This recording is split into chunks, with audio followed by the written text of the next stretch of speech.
Hello everybody and welcome back to TowerGate. It is TowerGate day number 507.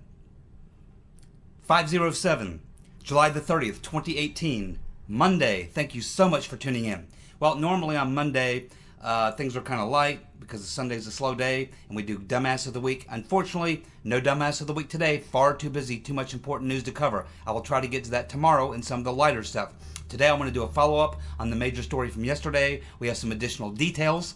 And then there's another bombshell, potentially major bombshell story that involves a cover-up as well. Has to do with Mr. Wolfe and some other information. So it's going to be power-packed. I'm going to have to go really, really fast, unfortunately. I have to talk pretty fast because I got a lot to get to. Just try to stay with me. I'll do the best I can to explain things as best I can at a high rate of speed. Listen fast. There's a lot coming at you. Alrighty, let's get started.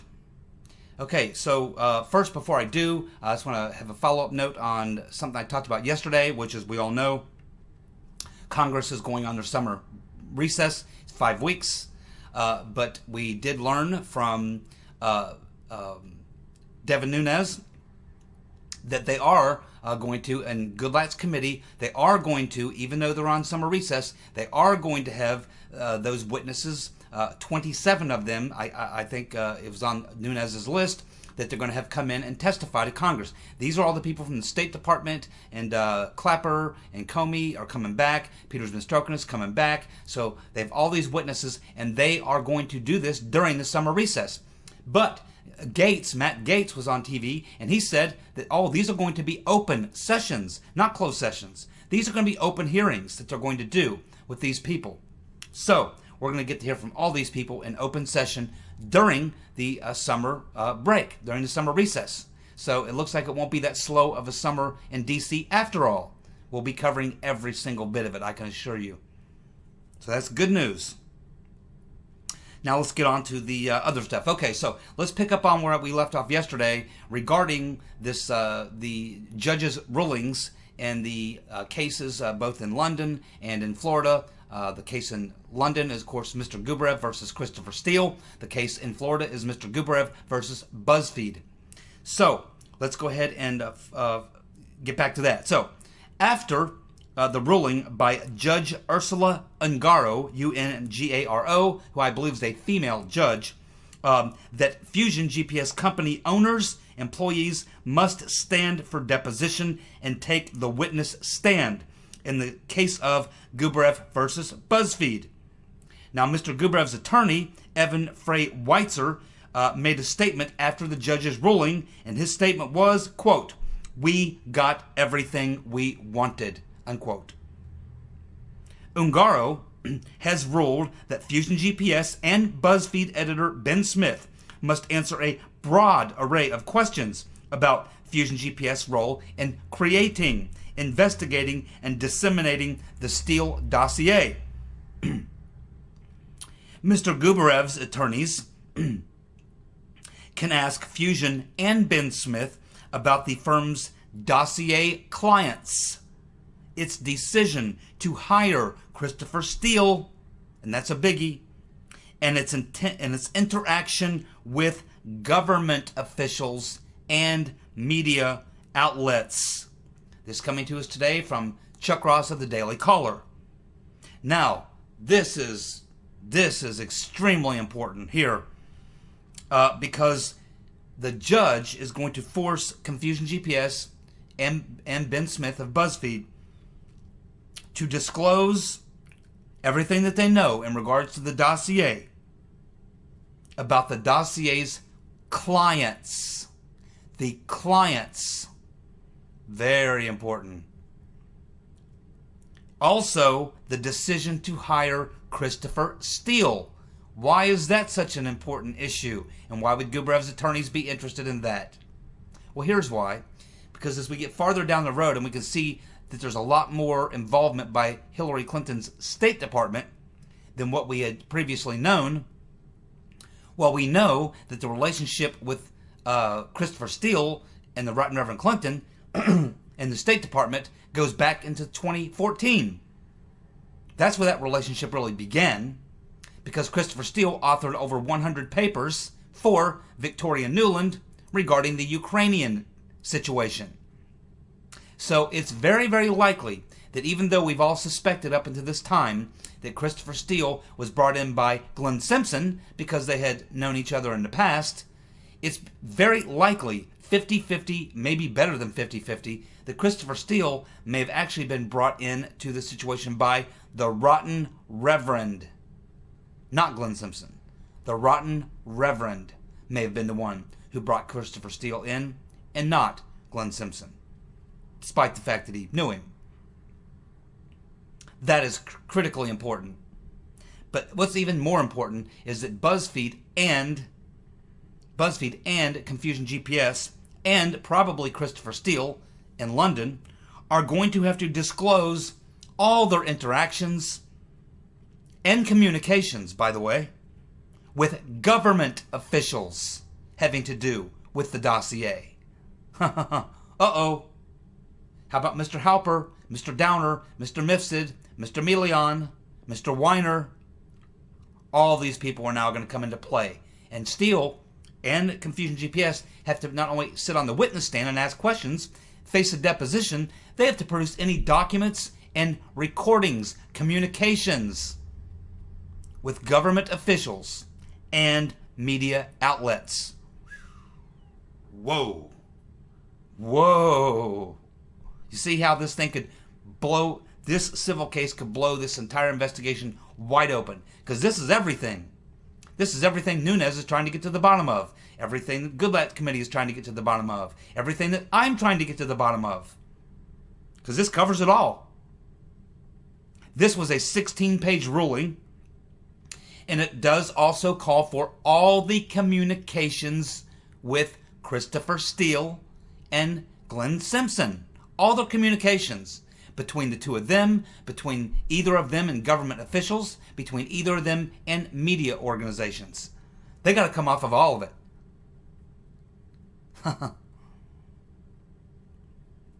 We also learn that Mr. Gubarev was never ever questioned.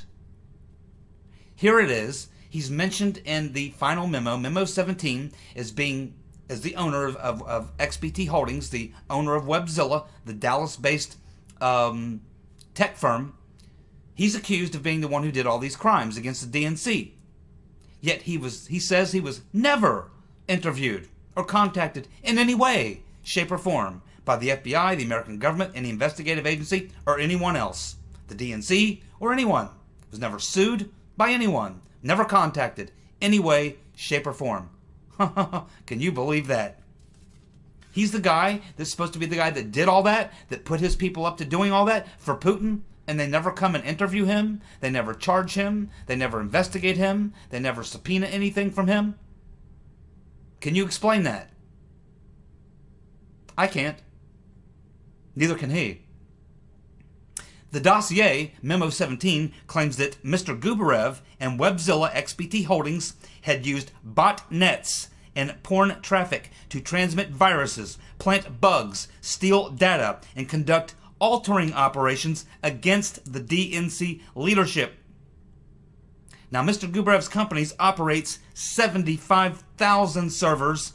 40% of them are in the U.S.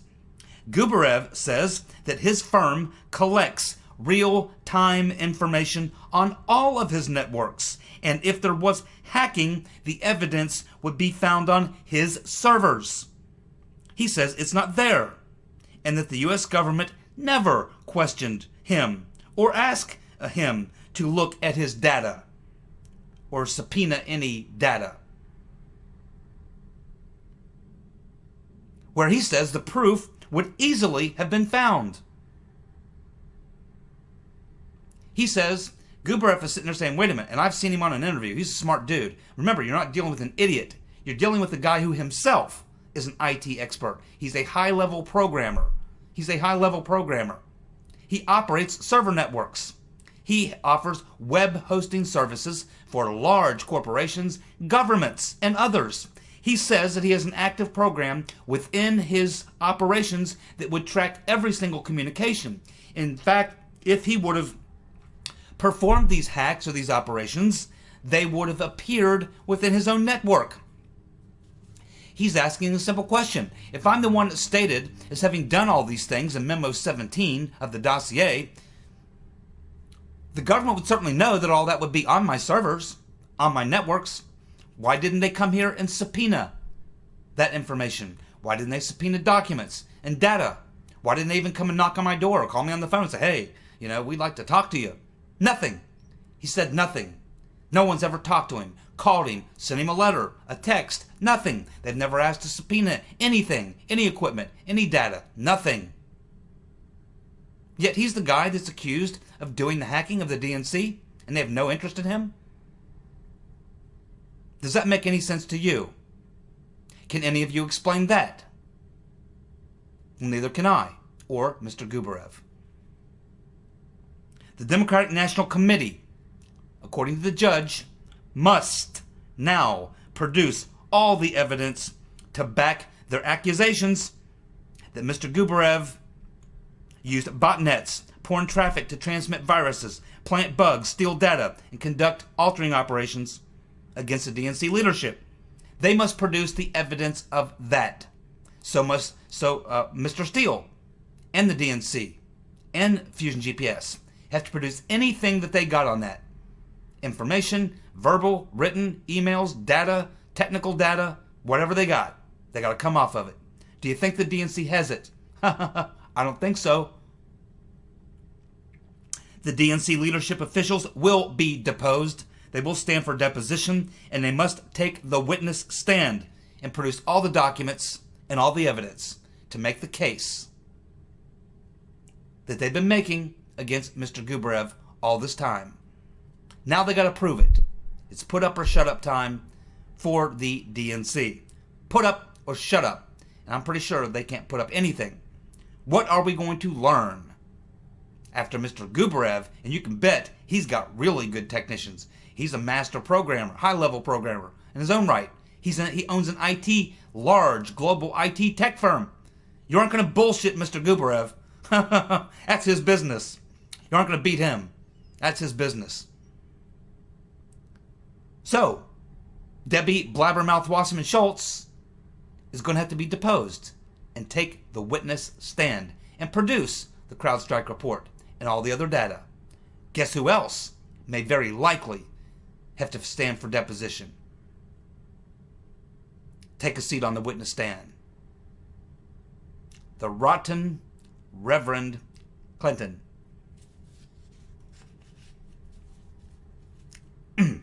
Let's move on.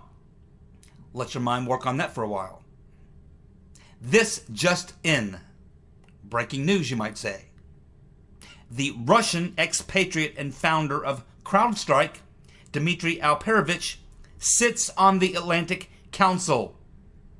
Guess who else sits on the Atlantic Council? Victor Pinchuk. Remember him? Okay, let's reflect a little bit of history. Some of you are new to my channel. Y'all remember when WikiLeaks released the phone conversation between Victoria Nuland and the EU technocrat when they were discussing the Ukraine situation. And they were talking about the fact that they were going to execute the putsch to run Mr. Yanukovych out. So once they ran Mr. Yanukovych out, the question is who's going to come in to replace him. So in this phone conversation, Victoria Nuland is explaining to this EU technocrat how she, and she works for Hillary Clinton, want Yats, Mr. Yatsnik. That's what she tells the EU technocrat. He comes back to her and says, yeah, I know you guys are kind of wanting Yats, but my folks here in the EU, they want Mr. Pinchuk, Pinchuk. They want Mr. Pinchuk. So there was a difference of opinion between the Hillary Clinton State Department, represented by Victoria Nuland, and the EU. U.S. wanted Yatsnik, but the EU, they wanted Pinchuk. And that's when Victoria Nuland famously said, hey, we know that all the technocrats in the EU want Pinchuk. That's okay, because we're the U.S. and what we say goes. And we want Yats. So, as she said, fuck the EU. That's how we got Victoria F the EU Nuland. Remember? Now, both Mr. Pinchuk and Dmitry Alperovitch, who is one of the founders of CrowdStrike, both sit on the Atlantic Council. For those of you who don't know, the Atlantic Council is a hardcore anti-Putin, pro-Western, pro-EU organization. Guess who else sits on the Atlantic Council? You'll remember this name? Evelyn Farkas. Do you remember Evelyn Farkas? Oh, I'm sure Patty remembers Evelyn Farkas. Peter remembers Evelyn Farkas. Gordon remembers Evelyn Farkas. Gary remembers Evelyn Farkas. Most of us remember Evelyn Farkas, who've been around here a while. Remember her? Evelyn Farkas was the Assistant Secretary of Defense who went on MSNBC and implicated the Obama White House in the surveillance of Trump. It was Evelyn Farkas. Evelyn, who I call her Farkas. Evelyn Farkas. Evelyn Farkas said that there was, quote, her words, a mass scramble by the Obama administration to collect and preserve intelligence on Russian hacking before Obama left office, unquote. Evelyn Farkas also corroborated the New York Times article in that interview from March 2017, where the New York Times cited former American officials as their anonymous sources regarding efforts to leak the surveillance on the Trump team to Democrats across Washington, D.C. Evelyn Farkas, and you never heard from her again. Boom, they put her in the closet right now. They probably got on the phone with her and said, what in the hell are you doing? What did you just say? Don't you ever go on TV again. Ever. Shut your mouth and go away. That's what happened. Yes, that's right. In that interview on MSNBC, she corroborated the New York Times article from March 2017, where they cited that former American officials were their anonymous sources regarding efforts to leak this surveillance on the Trump team to Democrats across Washington. Former American officials. Former American officials. Let that one sink in. Now, fasten your seatbelts. Fasten your seatbelts. For those of you who haven't heard this breaking story, this is going to blow your mind. This is going to blow your mind. Now, this is not a new story. It's a continuation of an older story. It has to do with James E. Wolfe. Remember, James E. Wolfe was the custodian for the Senate Intelligence Committee. He is the guy who, when documents, he is the custodian of classified information and secure documents that are sent and received through the Senate Intelligence Committee. Okay, so that's his job. When people on the Senate Intelligence Committee, and we know that's the worst, most deep state agency or committee in Congress. There's no more deep state dweller committee in Congress than the Senate Intel Committee, especially the Select Senate Intelligence Committee, the SSIC, Select Senate Intelligence Committee, SSIC. Mr. Wolfe was the custodian for the classified documents that are brought to and taken from that committee. And he was found guilty of leaking classified information. But not just ordinary classified information.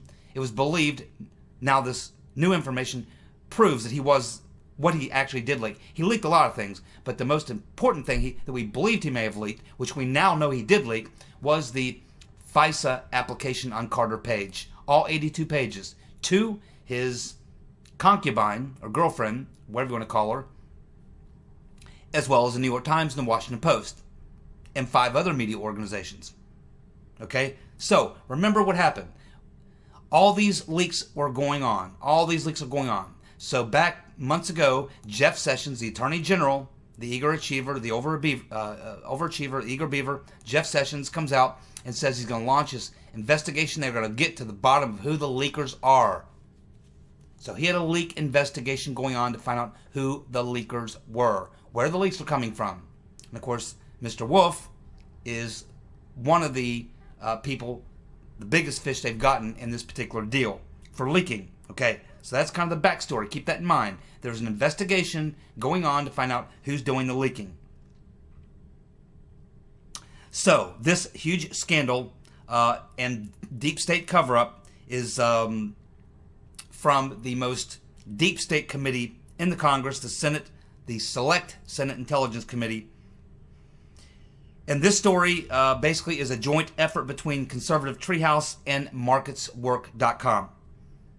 So this is where this is coming from. So the story is called The Curious Case of James E. Wolfe. Now, as I last reported to you, just as I just said, they believe that Wolfe was the guy who leaked the FISA application to his girlfriend. But now we know he did. It's not a question whether or not he did. Now we know he did. I'll tell you why in just a moment. Okay, so Jeff Sessions has got his people investigating where the leaks are coming from, and they determine at some point they believe the leaks are coming from someone on the Senate Intelligence Committee, this Special Select Committee on Intelligence in the Senate. They believe that's where it's coming from. So, based on that, what happens is that during this time that everybody's talking Trump-Russia collusion, both the Senate Select Intelligence Committee and Charles Grassley's committee, the Senate Judiciary Committee, they both request information from Comey, the FBI, information about what's going on with this Trump-Russia thing. So Comey decides, well, I guess we should just go ahead and give them the Carter Page FISA warrant, 82 pages worth. So he goes to the DOJ and says, yes, they're requesting this information, so, I guess we need to get this over to the Senate Judiciary and the Senate Intelligence Committee, the Select Intelligence Committee. At which point, the investigators for the DOJ looking into this say, okay, so one's going to Judiciary and one's going to Intel. Okay, well, this Intel Committee are the very committee we're investigating for leaks. So what they did was they laid out a trap. And what they did was they went ahead and sent the version of the Carter Page FISA application to Charles Grassley. And they used the correct date of the FISA warrant, October the 21st, 2016. But for the copy that they sent over to the Senate Intel Committee, the Select Intel Committee, where Mr. Wolfe would be the custodian, they put a false date, an incorrect date, 2 days before, the 19th. So Grassley got the one with the correct date, the 21st. Wolfe, for the Senate Intelligence Committee, got the one with the incorrect date, the 19th of October, 2 days earlier, the wrong date. That way they could track. That way they'd know. If this gets out, we'll wait and see what date they put, and if it's the 19th, we'll know it's coming out of where we think it's coming from, the Senate Intel. If it's the 21st, the actual date, we'll know it's coming out of Judiciary. So, sure enough, that's what happened. And sure enough, Mr. Wolfe leaked it. The same day he got it.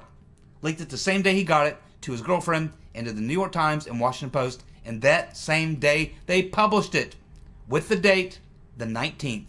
And that's how they got Mr. Wolfe. They set him up, and he took the bait. So, the curious case of James E. Wolfe. Wolfe was, as most of you, as I've just said, if you've forgotten, he was the former Director of Security for the Senate Intelligence Committee. He's the custodian of classified information. He's supposed to hold and protect that information as it moves through his channels. That's his job. That's why he would have access to all these things. And that's why they suspected him. It appears that Wolfe was set up, as I just told you. The DOJ purposely dated the FISA October 19th instead of the 21st so they could track who may be leaking the classified info. That is how they got him. So, the FISA that was dated the 19th showed up in multiple media reports, including the New York Times and Washington Post. And then it spread like a virus. Only Wolfe was given the Carter Page FISA application documents with the incorrect date of the 19th. But now, in a strange twist, now here it goes, I'm going to throw you a real curveball. In a strange twist, Wolfe was not charged with leaking classified information.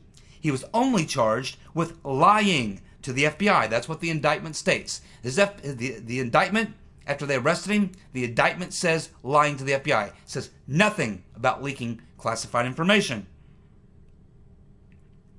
Despite the fact that they have him dead to rights, caught red-handed. He's even admitted that he was the one that passed the super top secret classified information of the FISA-page Carter application. I mean, that's spending the rest of your life in jail. That is high-level, top-level classified information that he passed off to 3 different sources at least. That's spending the rest of your life in jail. And that's what the investigation was all about. That was Sessions' entire investigation. Find the leakers and prosecute the leakers. Hold them accountable. So they set him up. They think they know who it is. They set him up. He takes the bait. Boom, they get him. But then they don't indict him on the charge. They let him off the hook on the serious charge that could put him away for life in favor of just charging him on lying to the FBI, which may be, 6 months in jail and a fine? Why do you think Sessions did that? Why do you think Jeff Sessions let him off the hook for the serious crime that he was actually investigating, the leaking of classified information, which would give him probably the rest of his life in jail? But he doesn't. Instead, he lets him off the hook for the serious charge in favor of the lesser charge, lying to the FBI. Why would Sessions do that? Can anybody tell me why Sessions would do that? Why did Sessions let him off the hook on the serious charge and prosecute him on the lesser charge, even though the entire investigation was about that exact thing? They set him up, they set a trap, they got their man, and they let him off. Maybe Q can explain why Jeff Sessions did that, because I sure as hell can't. Can you? I'll check the comments section. So then, last week, just this past week, Wolf's lawyers requested a gag order from the judge, trying to bar any government official from making any public statement about the case. The judge said no. So Wolf's lawyer said, okay, well, how about this? He sends all 15 members of the Select Intelligence Committee a letter. Every single member sends them a letter putting them on notice that they may be called as defense witnesses. All 15 of them. Also, he said, in this letter, he says to the senators that they may be asked to, quote, rebut some of the questions, or rebut some of the allegations made by the government in the criminal complaint, end quote. Why would they have to come and rebut when the indictment is not for leaking classified information? It's for lying to the FBI. And he admitted to that. Hell, he admitted to both. Why would the 15 senators have to come and testify in court about him lying to the FBI when he openly admits it? They didn't indict him for the heavy charge. So why would he send threatening or extortion-sounding letters? Because that's what these letters sound like. They sound like extortion. They sound like threats. Wolfe isn't charged with leaking classified information. He's charged with lying to the FBI. This letter to the senators seems to infer that some senators may have authorized or instructed Wolfe to leak the Carter Page FISA application. All 82 pages, unredacted, to his girlfriend and to the media. And who are some of the people on that committee, that Select Intel Committee in the Senate? Well, the hardcore anti-Trump Republican Richard Burr is the chair. The co-chair, head Democrat, is Mark Warner, and we know all about him. Little Marco Rubio. Maybe that explains why he's sweating and saying all kinds of crazy things and not making sense. Diane, Turning Your Guns, Mr. and Mrs. America Feinstein is on that committee. Mr. Wyden. And of course, two hardcore anti-Trump people, Kamala Harris and Angus King. Do you think that any of these people may have been involved in authorizing or instructing Mr. Wolfe to leak that FISA application? because this all presents some serious curiosity on my part. I don't know about you. Are any of you suspicious? Are any of you curious about what I just told you? You should be. This presents 2 questions to me. You may have 10. I've got 2. I'm going to give them to you now. My first question: did the Department of Justice decide not to charge Wolfe with leaking classified information because it could expose senators on the Intelligence Committee in a criminal conspiracy? Did the DOJ decide not to charge Wolfe with leaking classified information because it could expose senators on the Intel Committee in a criminal conspiracy? That's my first question. Here's my second one. Is Wolfe's attorney's letter to senators a message that Wolfe will expose them if they don't pressure the Department of Justice to drop or lessen the charges against him? Is Wolfe's attorney's letter to senators a message that Wolfe will expose them if they don't pressure the Department of Justice to drop or lessen the charges against him? Well, as I just stated, they already have lessened the charges against him. They had him on jail for the rest of his life for leaking highly classified FISA app. Think about it.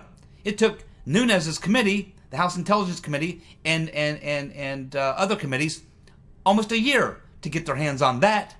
The DOJ did everything they could to keep them from getting it. And when they finally got it 5 months ago, they had to view it in a skiff. Then they release it for us, heavily unredacted. Highly sensitive, highly classified, super secret FISA application. Wolfe leaks to his girlfriend in the media. They drop the charge. Why did Sessions drop the heavy, damaging, real severe charge in favor of the lesser, practically minor misdemeanor? Can any of you explain that? Can any of you explain that? Let's go through a very brief timeline. I have to go quick. Here it goes. March 16th, 2017, the Senate Select Committee on Intelligence requests a copy of the FISA application from the court. The very next day, March 17, 2017, the application with the fake date is delivered to James Wolfe, director of SSCI. The same exact day, March 17, 2017, Wolfe sends reporter Ali Watkins a copy of the original FISA warrant, unredacted. The way he sent it? Through a encrypted application. He sent it through text messages, 1 page at a time. 82 pages, 82 texts.